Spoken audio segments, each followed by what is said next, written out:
രാഹുൽ മാങ്കൂട്ടത്തിൽ എംഎൽഎക്കെതിരായ ആദ്യ ബലാത്സംഗ കേസിൽ പരാതിക്കാരി നൽകിയ സത്യവാങ്മൂലത്തിൽ ഗുരുതരമായ ആരോപണങ്ങളാണുള്ളത്.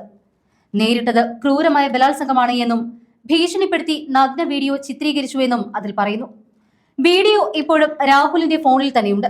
പ്രതിക്ക് മുൻകൂർ ജാമ്യം നൽകിയാൽ നഗ്ന ദൃശ്യങ്ങൾ പുറത്താക്കുമെന്ന് ഭയപ്പെടുന്നതായും സത്യവാങ്മൂലത്തിൽ പരാതിക്കാരി വ്യക്തമാക്കുന്നു. രാഹുലിന് ജാമ്യം നൽകുന്നതിനെ പ്രോസിക്യൂഷൻ ശക്തമായി തന്നെ എതിർത്തു. കൂടാതെ ഗർഭചിത്രം നടത്തിയത് ഭീഷണിപ്പെടുത്തിയാണ് എന്നും സുഹൃത്ത് ജോബി എത്തിച്ച ഗുളികകൾ കഴിച്ചത് വീഡിയോ കോളിൽ കണ്ട് രാഹുൽ ഉറപ്പാക്കിയെന്നും യുവതി സത്യവാങ്മൂലത്തിൽ പറയുന്നു. ബലാത്സംഗത്തിനിടയിലേറ്റ സാരമായ പരിക്കുകൾ വ്യക്തമാക്കുന്ന ചിത്രങ്ങളും പരാതിക്കാരി കോടതിയിൽ സമർപ്പിച്ചു. ഭീഷണി വെളിവാക്കുന്ന ചാറ്റുകളും ശബ്ദ സന്ദേശങ്ങളും സത്യവാങ്മൂലത്തിനൊപ്പം തന്നെയുണ്ട്. ജാമ്യാപേക്ഷയിൽ രാഹുൽ പറഞ്ഞത് വക്രീകരിച്ച വസ്തുതകളും അർത്ഥസത്യങ്ങളാണ് എന്നും വിചാരണ കോടതിയെയും ഹൈക്കോടതിയെയും തെറ്റിദ്ധരിപ്പിക്കാൻ ആസൂത്രിതമായ ശ്രമം നടന്നുവെന്നും പറയുന്നു.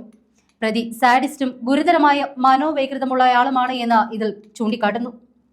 രാഹുൽ പ്രതിയായ 10ഓളം പീഡന കേസുകളെപ്പറ്റി അന്വേഷണ സംഘത്തിന് വിവരമുണ്ട്.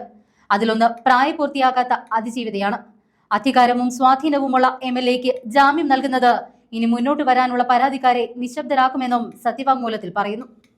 നിലവിൽ അറസ്റ്റിലായ കേസിൽ അന്വേഷണവുമായി രാഹുൽ സഹകരിക്കുന്നില്ല. ഫോണും ലാപ്ടോപ്പും ഉൾപ്പെടെയുള്ള ഉപകരണങ്ങൾ പരിശോധിക്കാൻ ഉദ്യോഗസ്ഥരോട് സഹകരിക്കുന്നില്ല എന്നാണ് റിപ്പോർട്ട്. പ്രതിയെ കസ്റ്റഡിയിൽ ചോദ്യം ചെയ്ത് തെളിവുകൾ ശേഖരിക്കേണ്ടത് അത്യാവശ്യമാണ്. പരാതിക്കാരിക്ക് നേരെ ഇപ്പോഴും രാഹുൽ അനുയായികളുടെ സൈബർ ആക്രമണം നടക്കുന്നുണ്ട്.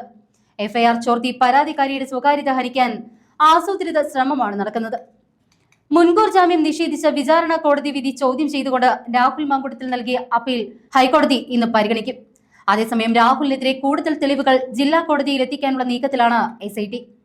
ബലാത്സംഗ കുറ്റം പ്രഥമ ദൃഷ്ട്യാ തന്നെ നിലനിൽക്കുമെന്ന് വിലയിരുത്തിക്കൊണ്ടും അറസ്റ്റ് ചട്ടവിരുദ്ധം എന്നതടക്കം പ്രതിഭാഗത്തിന്റെ എല്ലാ വാദങ്ങളും തള്ളിക്കൊണ്ടാണ് കഴിഞ്ഞ ദിവസം തിരുവല്ല മജിസ്ട്രേറ്റ് കോടതി രാഹുലിന്റെ ജാമ്യം തള്ളിയത്.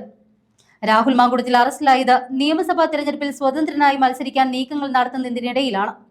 കോൺഗ്രസ് സീറ്റ് നൽകിയില്ല എങ്കിൽ ഒറ്റയ്ക്ക് മത്സരിക്കുമെന്ന് അടുപ്പമുള്ളവരോട് രാഹുൽ പറഞ്ഞിരുന്നു.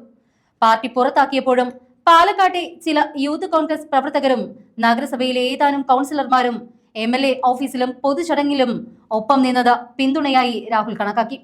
പാർട്ടി നടപടി പിൻവലിക്കാനുള്ള സമ്മർദ്ദത്തിന്റെ ഭാഗമായി മാത്രമാണ് മത്സര ഭീഷണിയെ മുതിർന്ന നേതാക്കൾ കണ്ടത്. എന്നാൽ അറസ്റ്റോടുകൂടി അത്തരം ചർച്ചകൾക്കെല്ലാം തന്നെ തൽക്കാലം വിരാമമാവുകയായിരുന്നു.